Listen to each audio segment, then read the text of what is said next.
I found out I no longer existed the day my bank card stopped working. It was a Tuesday morning, and I was at the small neighborhood grocery store I used to visit as a teenager, the one with the familiar squeak in the door and the old lady at the counter who always smiled. I picked up a few things, bread, eggs, some fruit, simple, everyday groceries. When I went to pay, my card was declined. At first, I thought it was a mistake. I tried again, same result. My cheeks burned as the line behind me grew longer, and I felt the eyes of strangers. I said nothing, smiled weakly, and set the groceries back on the shelf.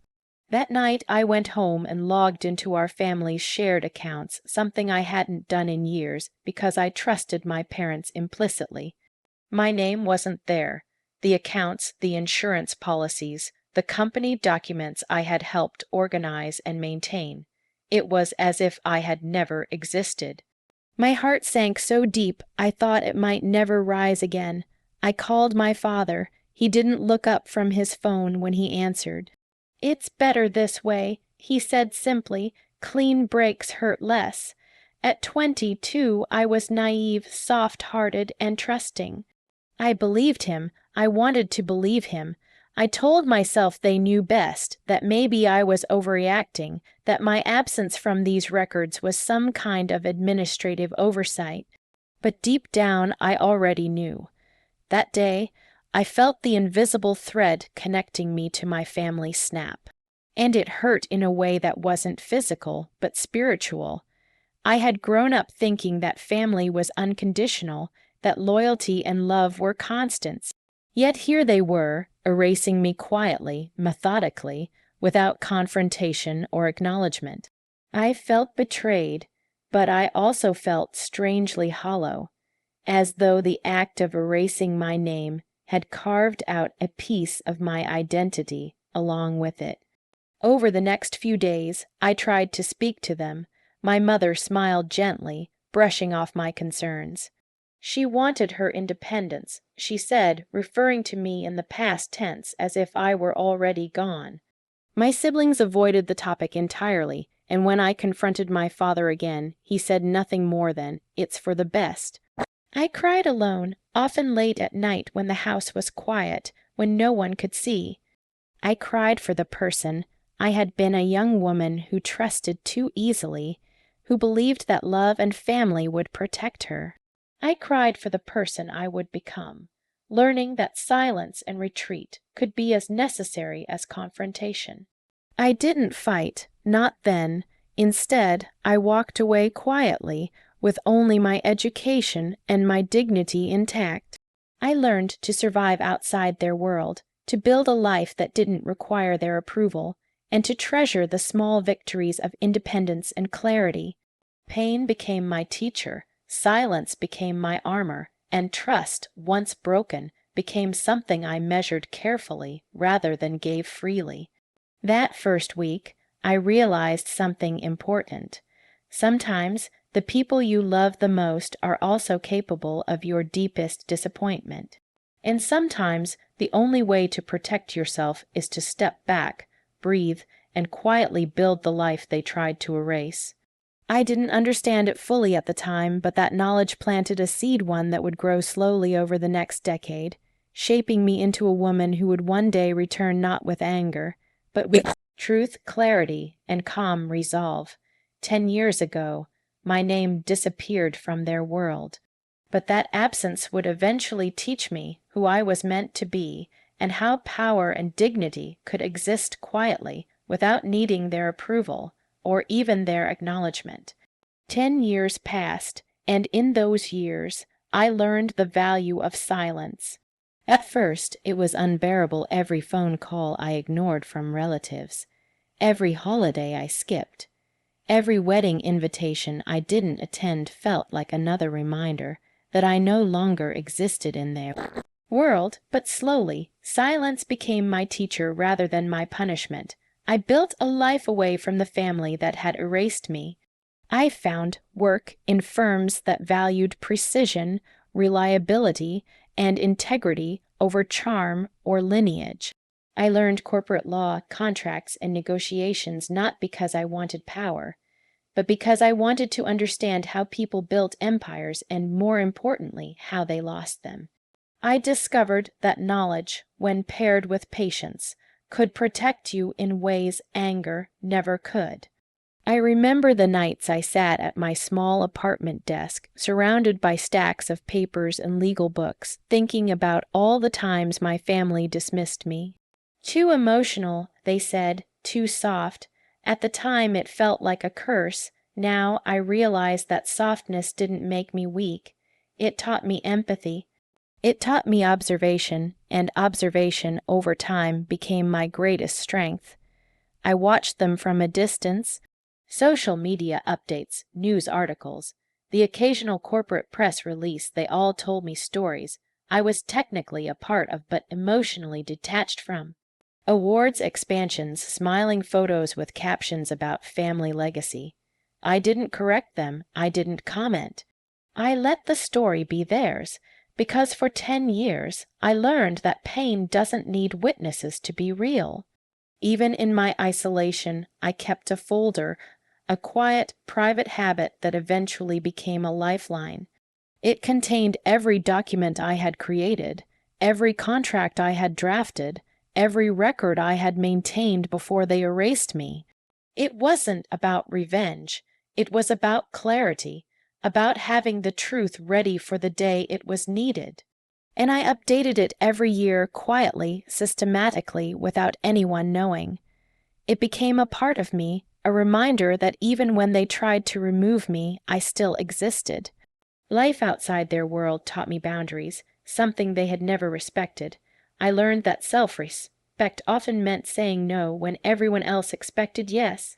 It meant keeping distance from people who caused repeated hurt, even when love complicated the choice.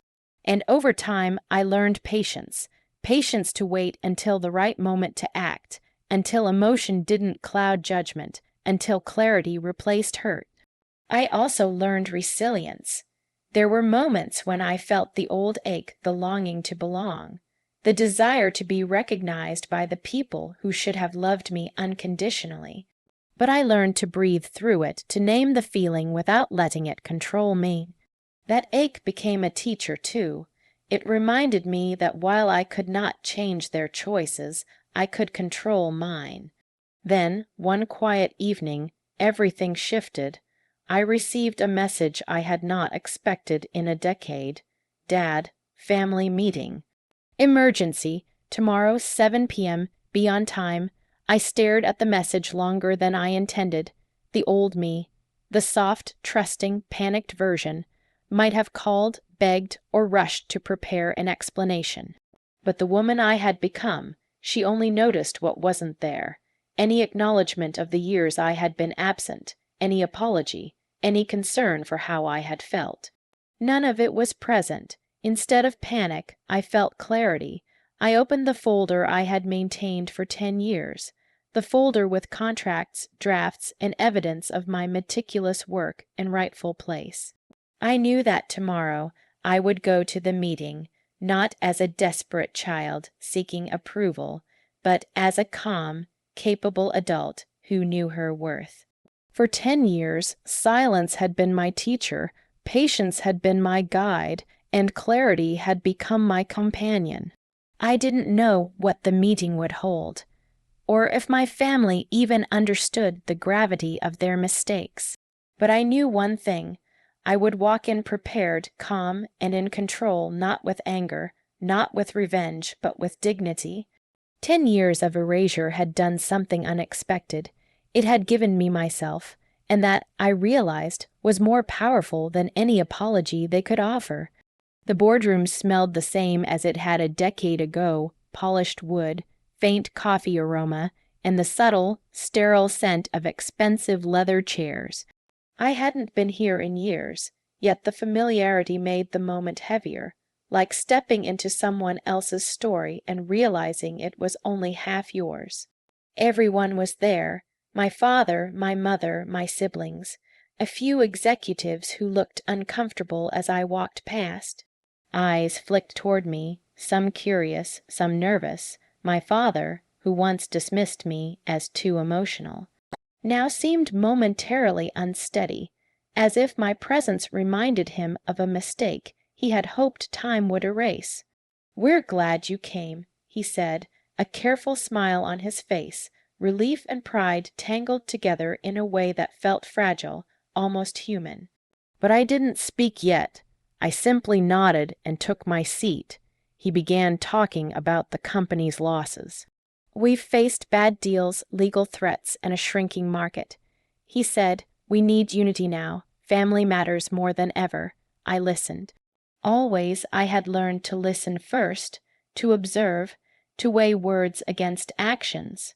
I noticed the tension in my mother's hands, the avoidance in my siblings' eyes, the faint trembling of the CEO sitting across from me.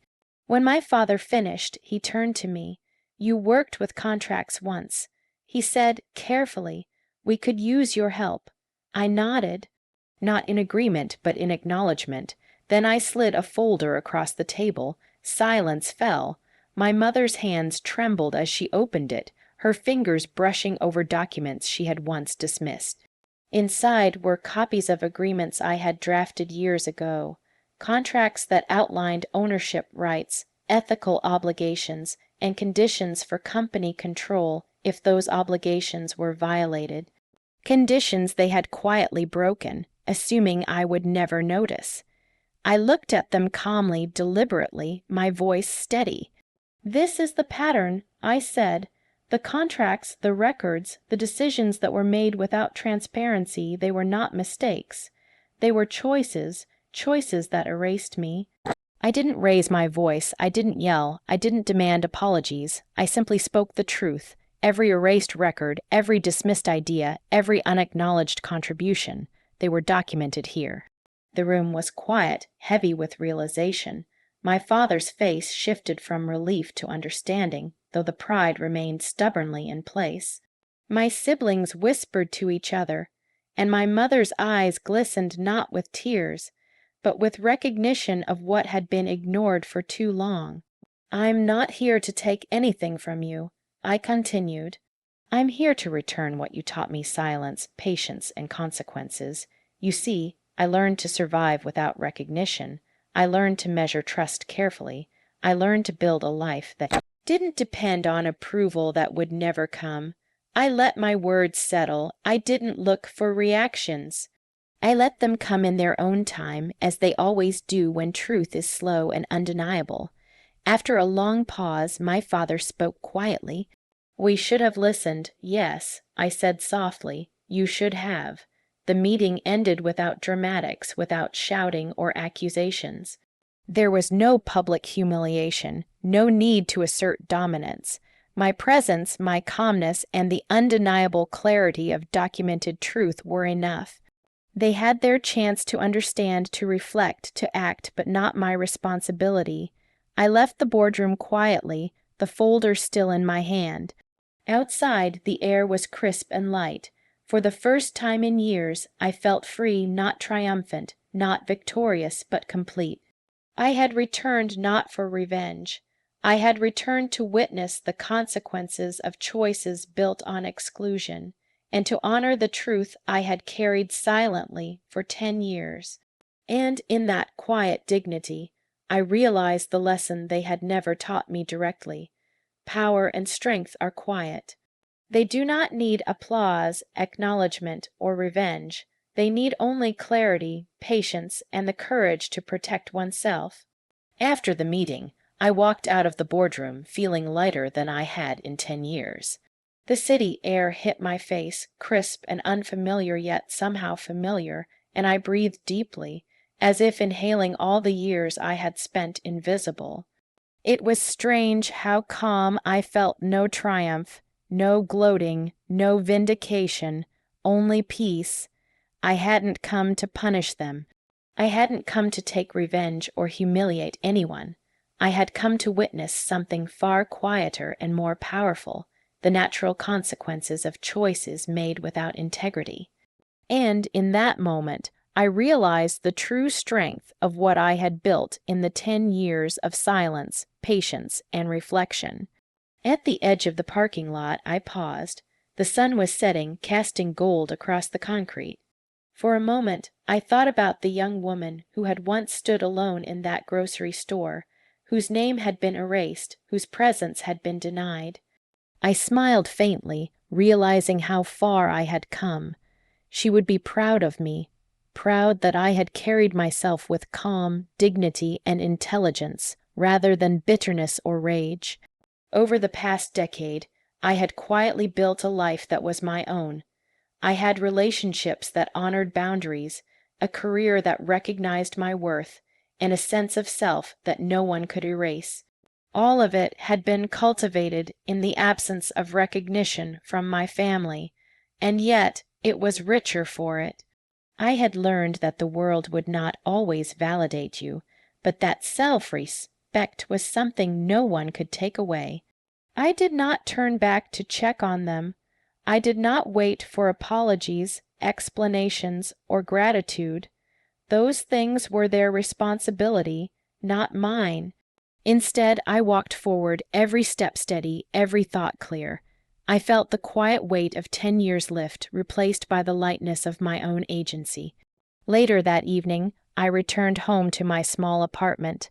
I made myself tea, sat by the window, and watched the city lights flicker to life. My life was not defined by the empire they had built or the family that had tried to erase me. It was defined by the choices I had made in the spaces they left behind. And I realized the truth I had slowly learned over the years. Dignity does not need an audience. Strength does not require recognition. Justice does not demand drama. Sometimes the quietest, most intelligent response is simply to stand tall, honor your boundaries, and walk away knowing that the truth is already doing its work. I thought about my father, my mother, my siblings. They had seen the documents, heard the words, and perhaps finally understood the pattern. I did not feel satisfaction in their realization. I felt the calm knowledge that I had returned as the person I was always meant to be, capable, strong, and whole. For years, I had carried the pain of being erased, the longing to be acknowledged, and the ache of betrayal. Now that pain had transformed into wisdom, patience, and inner strength. I was no longer a silent victim of their choices. I was a woman who had mastered her own life, who had allowed clarity to guide her instead of anger, who had reclaimed her name without needing to shout it aloud. As I sipped my tea and watched the city breathe, I felt a profound sense of completion. The empire they had built might falter. Contracts might be renegotiated, and consequences might quietly unfold. But I had my peace, my dignity, and my name, and that, I knew, was far more valuable than any recognition they could have given me. In the end, the lesson was simple yet profound. The respect you give yourself is the only one that truly matters. Boundaries are your shield, and patience can turn even the deepest betrayal into quiet, enduring strength. I had walked away with nothing but myself, and in that I had everything.